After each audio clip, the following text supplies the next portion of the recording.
বাড়িতেই যদি খুব কম সময়ে এই রকম স্পঞ্জি সফট চকলেট কেক বানানো যায় তাহলে তো কোনো কথাই হবে না। তার উপর থেকে ক্রিসমাস আসতে চলেছে, সেখানে প্লাম কেকের পাশাপাশি যদি এই রকম একটা সফট চকলেট কেক প্রেজেন্ট করা যায় তাহলে প্রশংসায় পঞ্চমুখ। নমস্কার বন্ধুরা, আমি দেবিকা মণ্ডল। আজকে আমি আপনাদের সাথে খুব কম সময়ে একটি ইজি চকলেট কেকের রেসিপি শেয়ার করতে চলেছি। চকলেট কেকটা বানানোর জন্য একটা পাত্রের মধ্যে 1 বাটি পরিমাণে ময়দা নিয়ে নিলাম। ওই বাটিরই হাফ বাটি পরিমাণে চিনি গুঁড়ো করে আমি এর মধ্যে অ্যাড করলাম।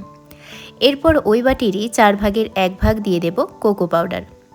আপনারা চাইলে একটুখানি টেস্ট বাড়ানোর জন্য এর মধ্যে কফি পাউডারও অ্যাড করতে পারেন। প্রত্যেকটা জিনিসকে ভালোভাবে একটি হুইস্কের সাহায্যে আমি মিশিয়ে নিচ্ছি। এরপর আমি এর মধ্যে অ্যাড করে দিচ্ছি সাদা তেল। আপনারা চাইলে এখানে মেল্টেড বাটারও ইউজ করতে পারেন। এরপর আমি এর মধ্যে দিয়ে দিলাম 1 বাটি পরিমাণে দুধ। সামান্য রেখে দিচ্ছি যাতে পুরোটা পাতলা না হয়ে যায়, পরে যদি প্রয়োজন হয় আমি আবার দেব। যে দুধটা রেখে দিয়েছিলাম সেটাও আমি দিয়ে দিলাম। এরপর এই ব্যাটারটাকে একটুক্ষণ বিট করে নিতে হবে। আপনারা এখানে ইলেকট্রিক বিটারেরও সাহায্য নিতে পারেন, আমি হাত দিয়েই বিট করলাম। 5 থেকে 6 মিনিটের জন্য ভালো করে বিট করে নিয়েছি।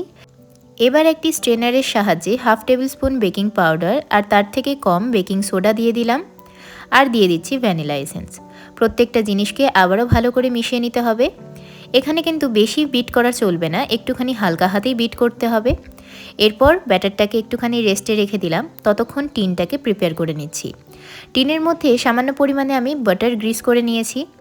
এরপর টিনের মধ্যে ওই ব্যাটারটা দিয়ে সামান্য ট্যাপ করে নিচ্ছি যাতে ভেতরের মধ্যে যে বাবলটা আছে সেটা বেরিয়ে যায় আর কেকটা ভালো করে ফুলতে পারে।